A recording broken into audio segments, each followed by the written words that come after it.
All right, it was a big day for Shorebirds and Orioles fans here on the shore as the team calling up a couple of fan favorites. Monumental day for Baltimore this week as a fan favorite from right here on Delmarva got the call up. Yeah, Jackson Holliday, who played for the Shorebirds in 2022 and 2023, was called back up to the big leagues. I remember when he was at Purdue Stadium a couple years ago. Wasn't that long ago? It wasn't that long ago. I've never seen the stadium so packed. Now, he's been in AAA since April, and he hits a grand slam in his first game back, and it's his first home run at the major league level for Holliday, the top overall pick in 2022. Look at the smile on his face. He had just 2 hits in his first 34 at-bats.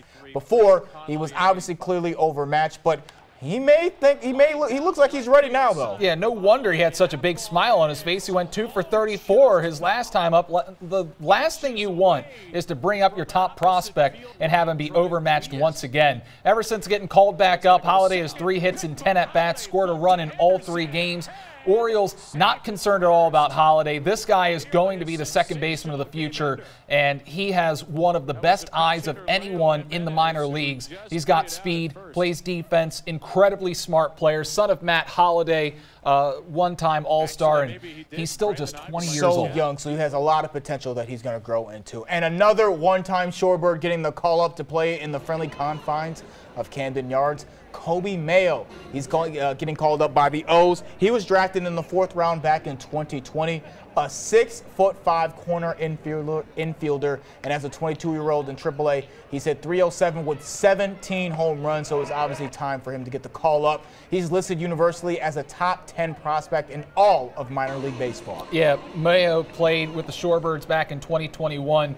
Batted .311 in 27 games, 5 homers, 5 steals. He can do it all. He's going to go out there and play defense. He can mash. He can be a 30-home run guy. He can be a guy that hits .280, play third base, play first base. He is going to be a big reason why the Orioles are going to be successful in the years to come. And now the Orioles trying to win their first World Series in 41 years. And they're going for it this year, Devin, because they made quite a few moves at the MLB trade deadline. And even before the deadline, they added starting pitcher Zach Eflin along with the reliever Sir Anthony Dominguez. The O's going out and trading 2 of their young players, Kyle Stowers and Connor Norby, to the Marlins for left-handed starting pitcher Trevor Rogers.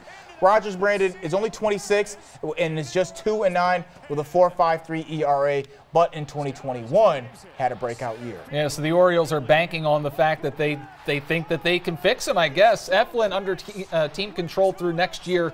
Rogers under team control this year, next year, and 2026. So those are some starting pitchers that are going to be in Baltimore for a couple more years. And how about this? The Orioles also trading for Eloy Jimenez from the White Sox. This was kind of surprising. White Sox basically giving him away for nothing.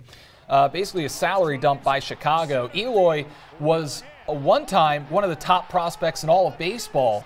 He had 30 home runs in his rookie season, but just hasn't lived up to expectations in the 5 years since. This is a guy that the Orioles are hoping can get back to being that guy that came up as a 22-year-old. And we're going to continue with the Orioles as they actually made a trade with the Phillies, which is actually pretty interesting. You don't see contender with contender trades very often. Yeah, the Phillies traded for Austin Hayes from the O's and also added a couple of pieces to the bullpen themselves, righty Carlos Estevez as well as lefty Tanner Banks. The Phils went to the World Series 2 years ago, and they've been doing everything they can to try to go back. Yeah, the thing about the Phillies is they went to the World Series. They went back to the LCS last year, lost Game 6 and Game 7 at home against the Diamondbacks. Phillies are hoping that going after Austin Hayes gives them that right-handed bat in the middle of the order that can play left field. They've needed an extra outfielder. They got Marsh, they've got Castellanos. They needed somebody in left field.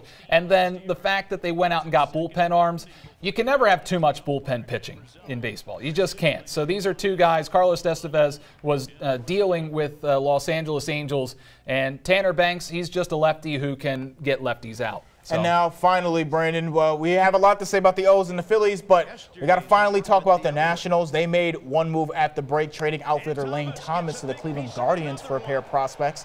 Thomas is 28, and he's hit 8 home runs with 28 stolen bases after a 28 home run campaign in 2023. In return, the Nats received third baseman Jose Tena and 2 19-year-olds, so they're definitely looking to build for the future. Yeah, the thing about the Nationals is they were hovering around 500. They've been heading in the wrong direction since that All-Star break.